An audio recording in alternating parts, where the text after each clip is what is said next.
continue to grow in Saline County, in a particular neighborhood there that's been dealing with flooding issues for years now.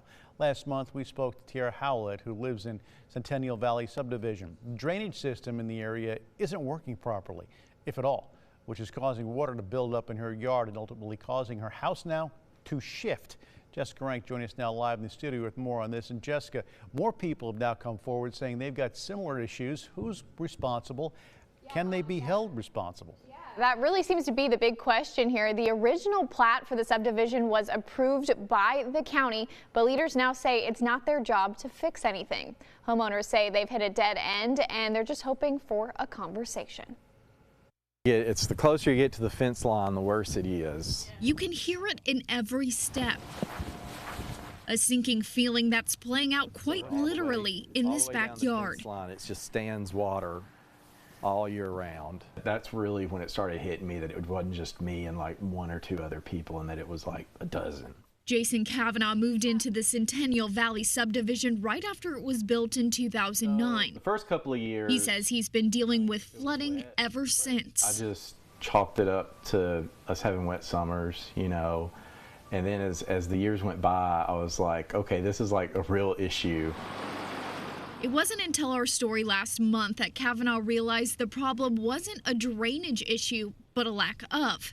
He took us to the culvert at the top of the neighborhood.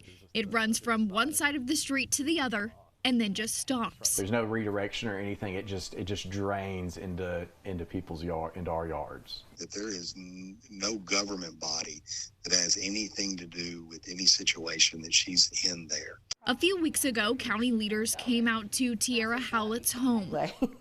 Another neighbor who has complained about the excessive water. If you look here, she says the county wasn't required to follow up on developments after the final plat approval.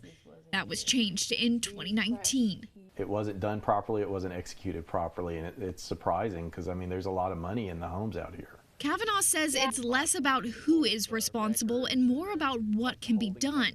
The original developer is no longer in the business after serving a prison sentence, so now eyes turn to the POA, a large feat that would drain years of the budget. Unless we have a drought, it never dries up. Neighbors say it's a sinking feeling, hoping someone can pull them out of the rising tide. Neighbors have really taken it upon themselves. They've talked about adding French drains to possibly help move that water down the street. The county judge would not give me any further options about what the neighborhood could do to mitigate the flooding or who else they should talk to. I'll continue to follow up on this story, but for now, live in studio, I'm Jessica Rank for KARK 4 News.